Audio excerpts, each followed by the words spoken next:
여러분 안녕하세요. 행복한 노후를 준비하는 금토연구소의 박정현입니다. 여러분 즐거운 크리스마스 보내셨나요? 성탄절은 지났지만 이 금융시장에서는 산타랠리에 대한 기대감이 차갑게 식어 있는 상태인데요.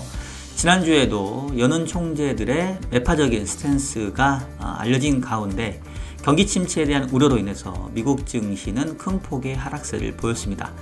이 가운데 일본 중앙은행은 수익률 곡선의 통제, 금리 변동폭을 확대하면서 통화 긴축에 대한 우려감을 높였는데요. 과연 연말 연초 계속해서 약세 흐름이 금융시장에서 이어질 것인지, 또한 일본 역시 통화 긴축, 금리 인상 대열에 합류할 것인지 이번 주 이슈 분석 영상에서 자세하게 살펴보도록 하겠습니다. 자, 그럼 주간 이슈 분석 지금 바로 시작하도록 하겠습니다. 자, 먼저 지난주 금융시장 흐름을 살펴보면 지난주에 보시면은 전체적으로 이 글로벌 증시가 다시 조금 하락세가 심화되는 모습들을 보였는데요. 지금 다우랑 나스닥이 2%에서 4% 정도 상당히 큰 폭의 하락세를 보였고요. 국내에서도 코스닥이 뭐 3% 후반대 정도 비슷한 하락세를 보였습니다. 뭐 여러 가지 이제 좀 악재가 있었는데, 일단 기본적으로 이 연은 총재들이 내년도에 이 금리 인하에 대한 기대감에 선을 그으면서 계속해서 최근에 물가의 하락세에도 불구하고 연준으로서는 긴축 스탠스를 계속 가져갈 거다라는 그런 발언들이 계속 이어졌고요. 또 이 가운데 이 경기 둔화에 대한 우려가 좀 높아지면서 기술주 위주의 하락세가 심화됐습니다. 특히 그 뭐 테슬라, 엔비디아 이제 이런 기술주의 하락이 컸는데, 뭐 테슬라의 경우는 아시는 것처럼 일론 머스크가 트위터를 인수하면서 약간 이제 이 테슬라에는 신경을 덜 쓰고 이제 딴짓거리하는 이런 모습으로 비춰주다 보니까 테슬라의 주가가 뭐 고점 대비 거의 절반 가까이 급락하는 이제 모습들을 좀 보였고요. 이런 것들이 국내 시장에서도 하락세로 나타났습니다. 여기에다가 앞서 인트로에서도 얘기했던 것처럼 지난주에도 이 어떤 통화 긴축에 대한 우려감에 이제 기름을 부은 게 바로 이 일본 BOJ의 전격적인 수익률 곡선 통제 정책의 금리 변동폭 확대에 있겠는데요. 보시는 것처럼 일단 지난주에 글로벌 금리가 다 올랐습니다. 미국채 2년짜리 뭐 12bp, 10년짜리 26bp, 국내에서도 3년, 10년이 각각 10bp, 20bp 가까운 급등세를 보였는데, 표면적으로 가장 큰 배경이 됐던 거는 결국은 이제 BOJ의 통화정책 변화라고 할 수가 있겠고요.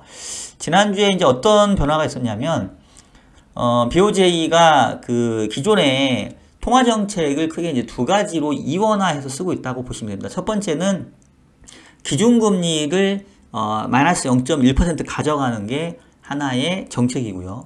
그 다음에 또 한 가지는 기준금리가 마이너스 0.1% 간 지가 너무 오래됐어요. 이건 거의 십몇 년 된 정책이다 보니까 사실 정책의 의미가 없고, 수익률 곡선 컨트롤, 일드 커브 컨트롤 이래가지고 미국은 일본 국채 10년짜리 금리를 레인지를 두고 그 안에서만 움직이게 하는 정책들을 폈습니다. 그리고 그 전에 금리 레인지가 플러스 마이너스 0.25, 그러니까 사실은 엄밀하게 보면은 마이너스 0.25에서 플러스 0.25니까 50bp가 이제 왔다 갔다 할 수 있게 이렇게 허용 범위를 했었는데, 글로벌리 다 통화 긴축이 진행이 되고 그 다음에 뭐 글로벌 금리 상승세가 진행이 되다 보니까 당연히 일본 금리도 이 금리 타겟팅 상단에 계속 붙어서 유지가 됐었고요.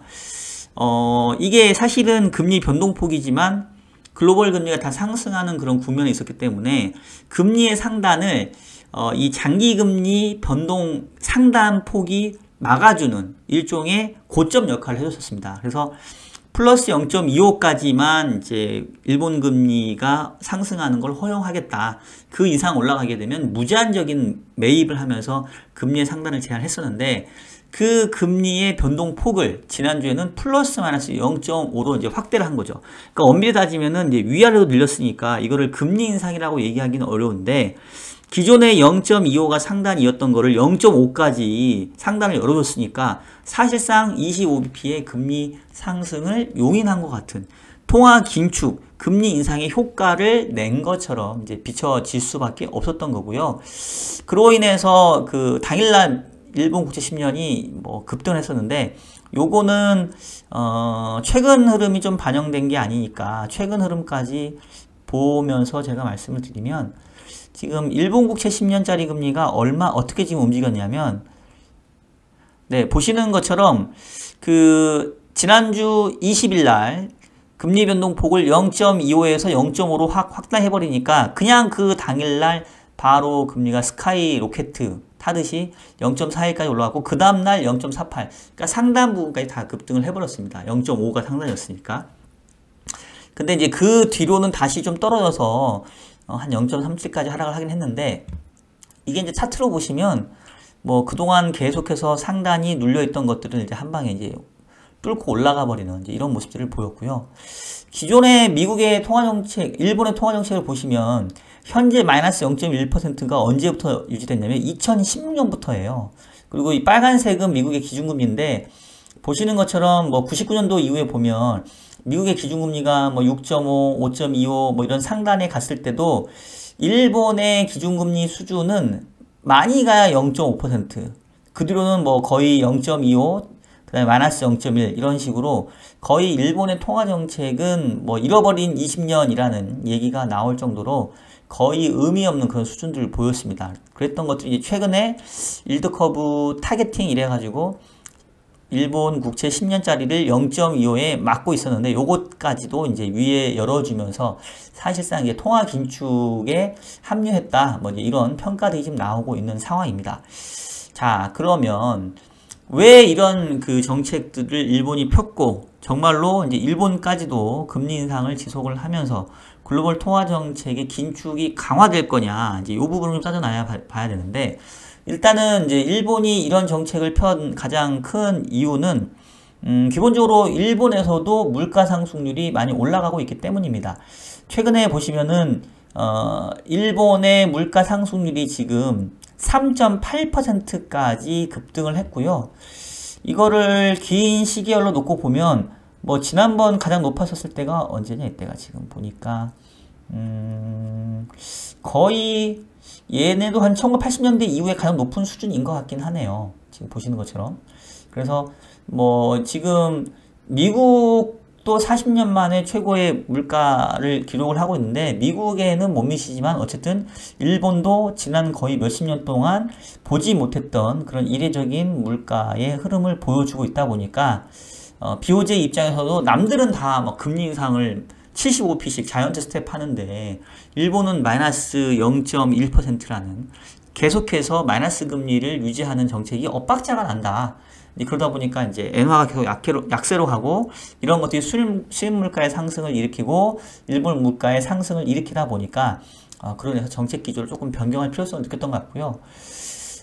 지금 뭐 일본 같은 경우는 그동안 거의 제로 물가 내지는 마이너스 물가에 시달리다가 이제 3% 후반까지 오다 보니까 실질적으로는 물가 상승에 대한 부담을 좀 느꼈던 것 같아요. 이게 이제 첫 번째 이유라고 할 수가 있겠고, 그 다음에 이제 두 번째는 사실 이 일드커브 컨트롤 정책을 하면서 어떤 단점이 나타나기 시작했냐면, 아까 원래 0.25를 상단으로 정책을 펴고 있었다고 했잖아요.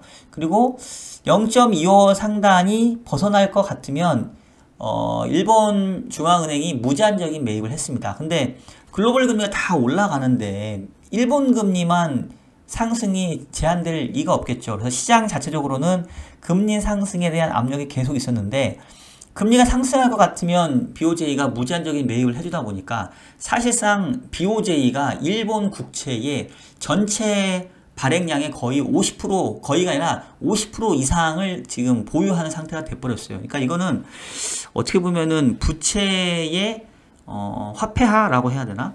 그러니까 일본 정부가 발행한 일본 국채를 일본 중앙은행이 사주는, 그러니까 어떻게 보면은 사실은 정부와 중앙은행은 한 몸과 같은 건데 한쪽에서는 발행을 하고 한쪽에서는 그 채권을 사주면 사실상 일본 정부가 발행한 국채의 원천은 일본 중앙은행이 돈을 찍어낸 거죠. 그러다 보니까 화폐의 발행량이 어마어마하게 늘어났고 이런 것들이 바로 이제 통화의 약세로 나타날 수밖에 없었던 겁니다. 그래서 최근에 그 엔화의 움직임을 보시면 한때 달러당 150엔까지 갔었는데, 그때 그 일본의 아베노믹스를 하면서 엔화 가치가 달러당 75엔에서 125엔까지 갔던 게 2012년에서 2015년 한 3년에 걸쳐서 일어났던 일인데, 그동안 글로벌 금리 상승에도 불구하고 일본이 계속해서 마이너스 금리를 유지하면서 150엔까지 가버린 거죠. 그래서 그러다 보니까 이러한 통화 가치의 약세, 그리고 대규모의 그 국채를 일본 중앙은행이 떠안게 되면서 이로 인해서 국채 시장의 기능이 완전히 이제 떨어져 버리는 거예요. 사실상 시장이라고 볼 수가 없는 거죠. 왜냐하면 기본적으로 방향은 위쪽에 있는데 BOJ가 계속해서 채권을 사줘 버리니까 뭐 금리가 움직이질 않았을 거 아니에요. 뭐 이러면은 사실은 시장에서 누가 어떤 정상적인 거래를 하기가 상당히 좀 힘들었겠죠. 이제 이런 부분들이 계속해서 이제 부작용으로 얘기가 되다 보니까 일본도 어쩔 수 없이 이제는 통화 정책에 어떤 변화를 좀 가져올 수밖에 없었던 것 같고요. 더군다나 이제 이 구로다 총재가 다음 내년도 4월이면 이제 그 임기가 다 합니다. 그래서 그동안 어떻게 보면은 일본의 그 제롬 파월, 일본의 버냉키 같은 거의 뭐 헬리콥터 벤이라는 별명을 얻었을 정도로 벤 버냉키 총재가 그 당시에 거의 뭐 무제한적인 통화량을 살포하면서 이 통화 완화 정책을 펼쳐왔는데, 구로다 총재도 그는 비슷한 정책을 펼쳤던 거죠. 근데 이제 이분도 내년도 4월에 임기가 끝나기 때문에 적어도 어느 정도 정책 기조의 가능성은 좀 열어두는 것이 그 다음 신임 총재에 대한 어떤 운신의 폭을 넓혀주는 그런 일이라고 좀 생각을 했던 것 같아요.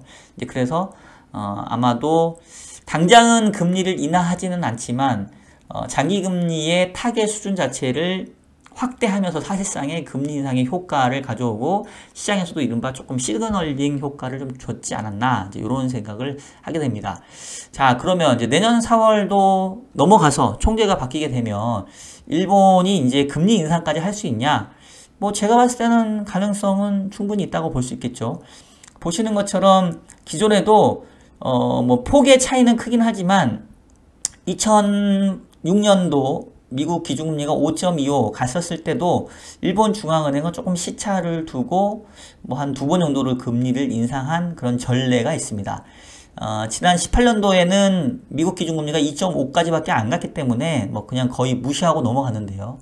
지금 뭐 여는 그 총재들 그리고 점도표상에서 내년도의 기준금리가 5에서 5.25, 뭐 그러니까 2007년도 수준까지 다시 간다라고 보면 그때도 한 0.5까지는 일본 중앙은행이 기준금리를 올렸기 때문에 뭐 제가 봤을 때는 지금 현재 마이너스 0.1에서는 플러스권으로 가는 금리 인상은 충분히 가능하다. 뭐 아마도 한 번 내지는 잘해야 한 2번 정도는 내년도에 이 BOJ의 금리 인상이 진행될 가능성이 좀 커 보이고요.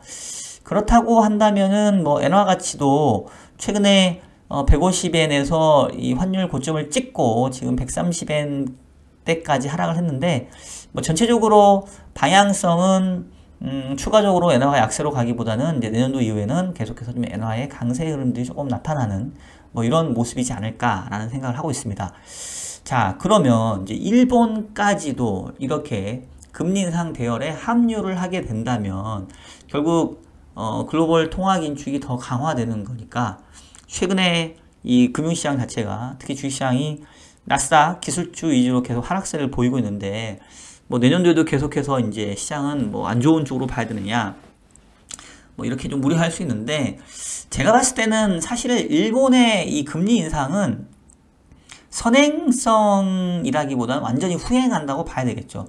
보시는 것처럼 이때도 금리 인상의 거의 끝물에 가가지고 일본은 금리를 올렸거든요.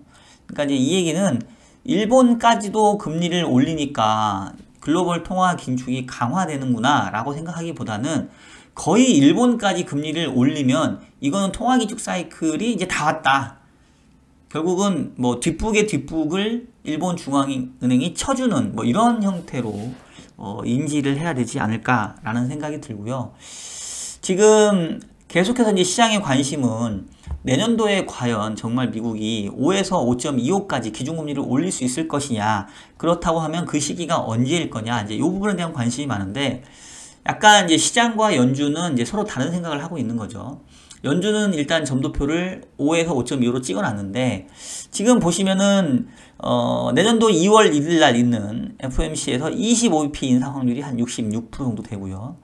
내년 3월에도 추가로 25bp에서 4.75에서 5%가 될 확률이 한 60% 됩니다. 그래서 3월까지는 25bp씩 해서 5%로 금리 상단을 갖다 놓는데, 5월달 가도 이제는 5에서 5.25까지 갈 확률을 낮게 평가를 하고 있어요.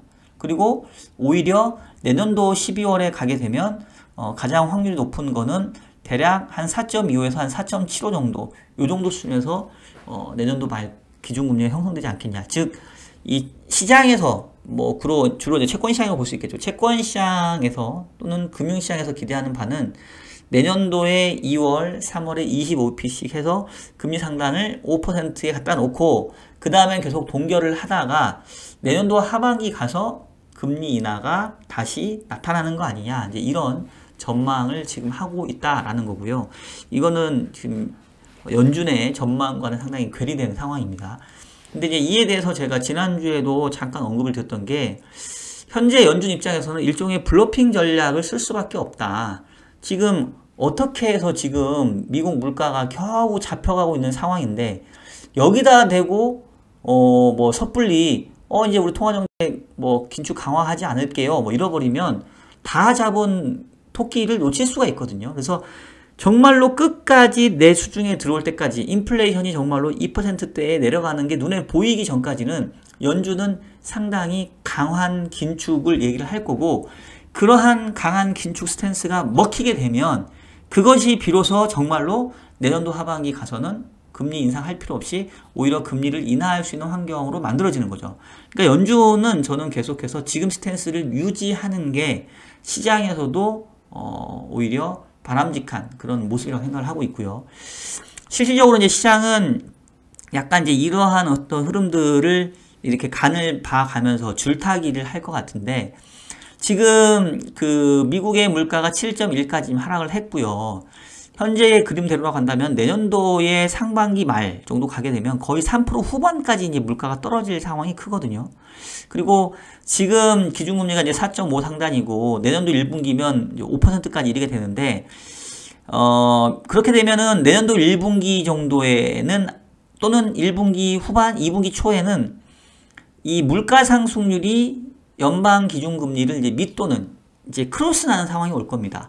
아마 이제 그때가 미국의 긴축 사이클이 이제 중단되는, 금리 인상이 중단되는 시기가 될 거고, 상당 기간 물가가 더 떨어지는 걸 보다가 정말로 3%대까지 물가가 떨어지면서 이제 그 이후에 안정적인 모습을 보인다고 한다면 이제 경기 쪽의 통화 정책에 어떤 무게 중심이 쏠리면서 내년도 하반기에 금리를 인하할 수 있는 그런 물가 환경들이 마련이 될 수도 있고 아닐 수도 있고, 요거는 사실은 지금 예단하기는 어려운 것 같아요. 일단은 이제 기대는 그렇다. 그런 그림으로 흘러가면 좋지 않겠냐라는 건데, 의외에 또 짱돌들이 많이 날라올 수 있고, 여전히 지금 고용시장 자체가 계속 탄탄한 상황을 지금 보여주고 있기 때문에 결국 키는 이제 임금 상승률이 지고 있다고 봐야 되겠죠. 임금이 여전히 5%대에 있으면 내년도에 오히려 기저효과가 사라지는 내년도 하반기 되면 다시 물가가 올라올 수 있습니다. 그래서 제가 내년도 시장 전망을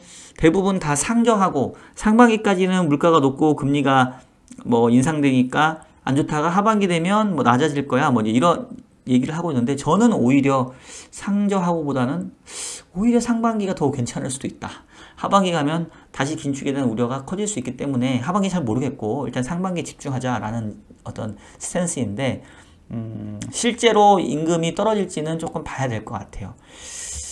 다만 이제 긍정적인 거는 뭐 연말 연초 시장을 제가 그렇게 막 나쁘게 보고 있지 않다라는 말씀 계속 드렸는데, 최근에 시장이 좀 조정을 받긴 했지만 여전히 저점 대비해서 좀 올라와 있고, 저는 박스권 내에서 좀 흐름을 보고 있는데, 생각보다 물가가 내년도 상반기에 좀 빨리 떨어지게 되면 오히려 실질적으로 금리 인상이 중단된 부분에 대한 부분을 금융시장은 금리 인하와 버금가는 형태로 이렇게 받아들일 가능성이 커 보이고요. 내년도에 물가가 생각보다 빠르게 떨어질 요인으로 가장 지목하는 게 바로 이 주택시장입니다. 지금 다음 주 이벤트 중에 지금 주목해야 될 이벤트가 다음 주 화요일 날 저녁 시간에 있는 미국의 케이스실러 주택가격 지수인데요. 지금 보시는 것처럼 주택가격 지수의 상승률이 지금 고점 20%에서 10%로 절반 가까이 뚝 떨어졌습니다. 근데 지금 이런 정도의 흐름이라고 한다면 지금 다음 주는 8% 정도로 예상이 되고 뭐 그 뒤로 가면은 거의 이제 0% 정도의 수렴을 할 것 같거든요. 그리고 이러한 주택가격 지수의 상승률과 가장 연동을 하는 게 바로 미국의 렌트비 상승률입니다. 지금 미국의 렌트비 상승률이 계속 높게 유지되면서 미국의 CPI에 하방 경직성을 작용하고 있는데 주택가격 지수의 이 하락률이 상당히 빠르기 때문에 렌트비도 그 이후에 빠르게 떨어질 수 있고 그러면 미국의 소비자 물가 상승률도 생각보다 가파르게 떨어질 수 있기 때문에 그게 내년도 상반기에 저는 다 나타난다고 보거든요. 그래서 내년도 상반기 시장을 그렇게 나쁘게 보지 않는다.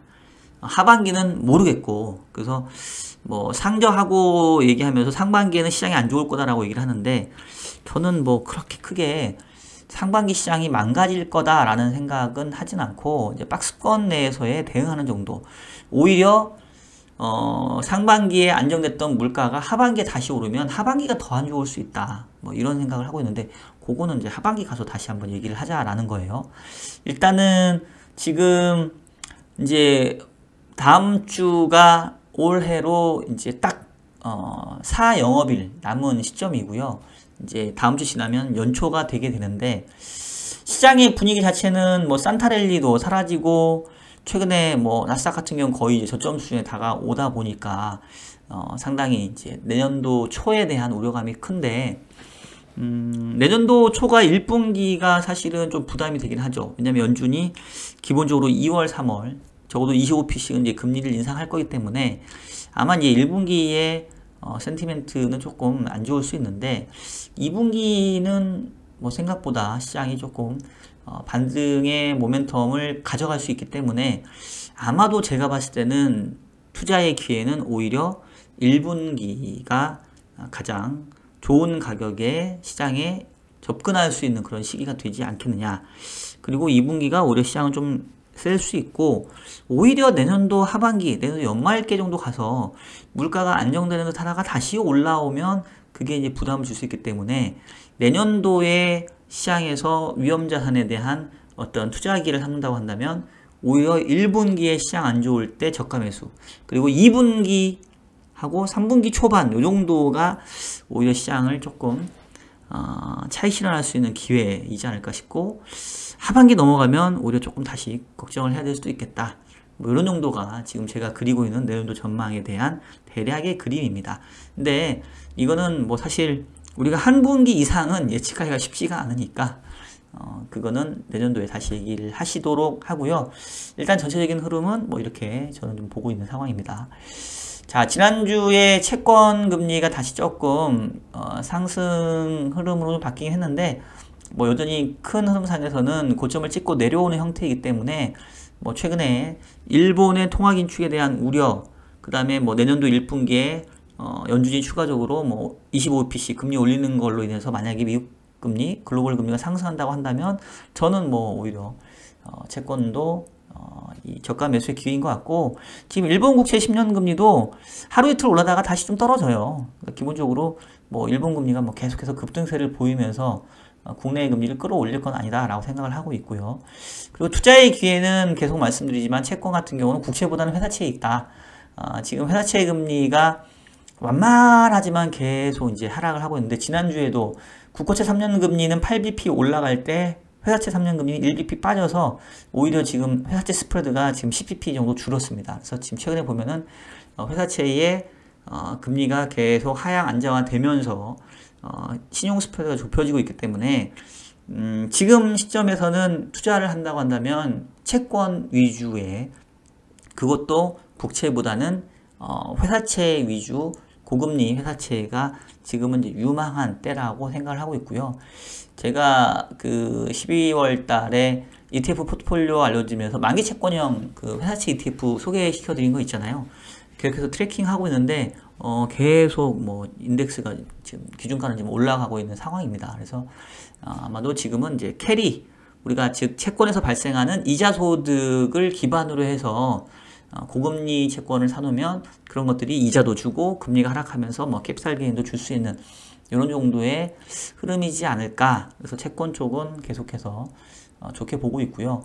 주식은 앞서 얘기했던 것처럼 연말 연초 자체는 조금 긴축에 대한 우려감이 크긴 한데 내년도 1분기가 오히려 시장에서는 조금 괜찮게 접근할 수 있는 기회가 될 것 같다. 하반기까지 기다릴 필요는 없다고 생각하는 거예요. 1분기에 잘 사고 2분기에 차익 실현할 수 있는 기회를 한 번은 좀 주지 않겠느냐, 뭐 이런 정도로 볼 수가 있겠고요.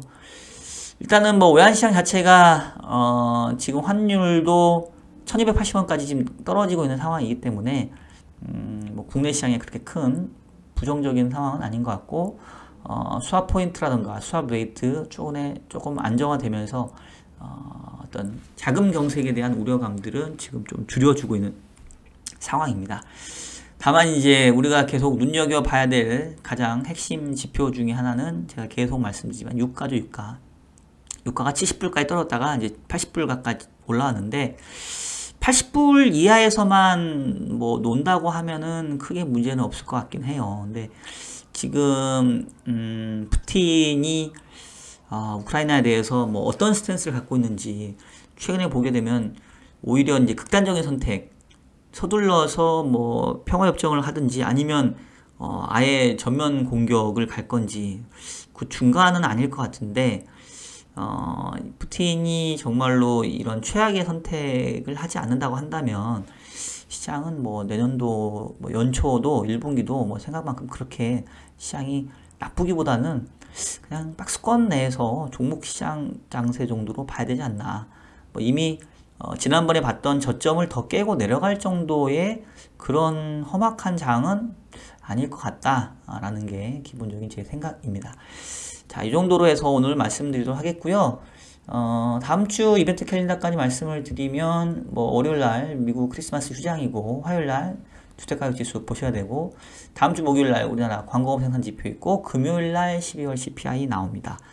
연말 휴장이지만 물가 지표가 국내에서도 나오게 되는데 이게 왜 중요하냐면 지금 한원 총재가 내년도에도 물가 중심의 통화 정책을 펴겠다고 했고 그 중에 하나가 5%대의 물가가 계속 이어지면 금리를 인상할 수밖에 없다는 얘기를 한단 말이에요. 그래서 지금 5% 물가가 나왔기 때문에 이 밑으로 빨리 떨어지면 현재 한국은행의 기준금리 3.25가 잘해야 내년도 한 3.5 정도에서 이제 인상 사이클이 멈출 수도 있고 아니면 더 가야 될 수도 있는데 한국은행 기준금리 3.5 이상 더 가면 제가 봤을 때는 국내 시장은 진짜 내년도에 답이 없을 것 같아요. 최근에 뭐 부동산 시장도 그렇고 PF도 그렇고 가계 대출, 가계 소비 다 망가질 수 있기 때문에 최근에 원화가 강세로 간 부분들 그리고 뭐 유가 빠진 부분들이 잘 작용을 해서 빨리 국내 물가가 5% 이하로 떨어지게 되면 어쩌면 현재 기준금리 3.25에서도 한국은행의 금리 인상이 여기서 멈춰질 수도 있기 때문에 다음 주 금요일 날 우리 소비자 물가 상승률 얼마 나올지 잘 지켜보시기를 바라겠습니다. 자, 지금까지 이슈 분석 영상 남겨드렸고요. 최근 연말 연초에 이 산타랠리에 대한 기대가 완전히 사라진 가운데 약세 흐름이 좀 이어질 것인지 말씀을 드렸는데 일단 뭐 연말 연초가 아주 뜨겁진 않다 하더라도 전저점을 깨고 내려갈 정도로 내년도 1분기 장이 그렇게 험악할 것 같진 않다. 오히려 1분기 이후에 2분기는 시장에 조금 단기적이라 하더라도 반등을 기대할 수 있기 때문에 1분기가 오히려 투자 기회가 될 것 같다. 이런 말씀을 드렸고요. BOJ의 통화정책 스탠스의 변경, 물론 BOJ도 금리 인상 대열에 합류하겠지만 이거는 뒷북이다. 거의 끈 무렵에 왔다라는 그런 신호로 받아들여도 무방하다라는 말씀 다시 한번 드리면서 오늘 영상은 마무리하도록 하겠습니다. 자, 여러분 2022년도 한 해 동안 너무 고생들 많이 하셨고요. 2023년 새해에는 복 많이 받으시고 또 올 한 해 부진했던 성과가 내년도에는 회복되기를 기대를 하겠습니다. 자, 저는 다음 주 일요일날 영상을 올리려고는 하는데 혹시나 못 올릴 수도 있을 것 같아서 저도 연말연초 조금 쉬어야 될 것 같은데 짤막한 인사라도 제가 올리도록 노력을 하겠습니다. 어쨌든 올 한해 고생 많이 하셨고요. 내년도에 더욱더 좋은 모습으로 여러분들 찾아뵙도록 하겠습니다. 자, 그럼 여러분 안녕.